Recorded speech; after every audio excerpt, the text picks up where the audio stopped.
how do you feel about hiring practices in the courthouse? With any organization, and being an employee of the state and also of Putnam County, typically what happens is if a vacancy becomes, there isn't a vacancy, an opening becomes available, they advertise it in-house to permit lateral transfers or progression from inside, and then once no one inside either wants it or takes it or it benefits them, then they advertise to the outside.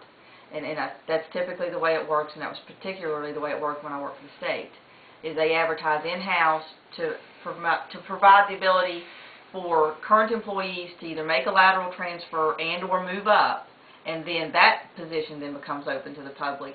But it's a cycle where it's advertised internally to current organization employees, and then once none of those want it, then it opens up to the public. Well, right now on the door of the courthouse there is a posting where they're considering hiring Martin Saffer's secretary. And of course, Martin Saffer's secretary doesn't work in the courthouse, but she has been given some advantage by the clerk's office. Apparently, they have not posted the job openly. And what do you feel about that? Again, I just believe it should be a policy that any position within the county be posted internally, and then once that time period would expire, then it be advertised to the general public. Much the way the Division of Personnel does it through the state of West Virginia. Our friend Joel Rosenthal has asked a question. He says, I want to know if Donna will follow the law right down to the letter and not just pursue someone because an officer or an agency wants it done. My case was a perfect example of how the system goes after someone just because an officer or an agency wants it. You've kind of already answered this. I realize that one in the very first, but go over it again for Joel's sake. Well, what I would do is you evaluate every case and every set of facts individually, because every case and every set of facts are individual. And then you pursue it appropriately to the level that his case was pursued. Once it even got outside of this county was kind of astounding.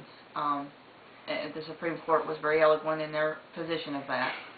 But everything has to be reviewed factually, individually, to make sure that you're making the appropriate decision on the appropriate case at the appropriate time.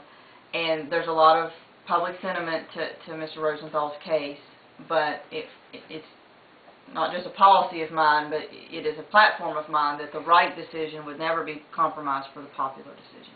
Okay, that's good. Now, someone has written and asked a question, and I don't know I wouldn't know what the proper answer here would be, but will you keep the current staff in the prosecuting attorney's office, or would you hire new people?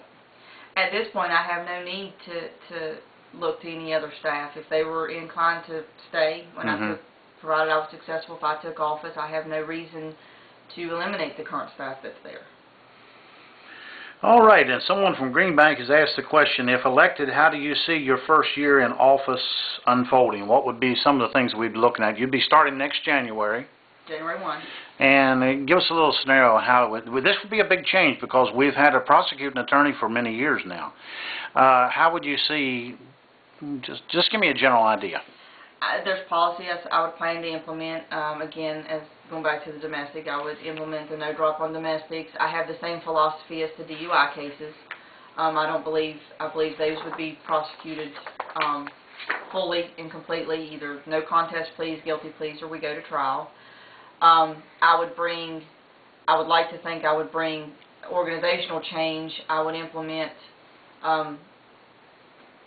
meetings with each organization, state police, county, local, all the organizations that pursue law in Pocahontas County. I would have meetings with them so that they could learn from me what I would expect and also what they could expect from me and how to pursue that, and just organize and implement. The prosecuting attorney is the chief law enforcement officer in a county. They set the tempo for everything below them. And you have to establish that right from the start, that I will work hard for you, but in return I expect you to work hard for me. And we'll have meetings with them so that we're all on the right page, we're all on the same page, and we know what to expect. There'll be a learning curve. There'll be people that are happy, there'll be people that are unhappy. But I believe that we need to reestablish law enforcement in Pocahontas County.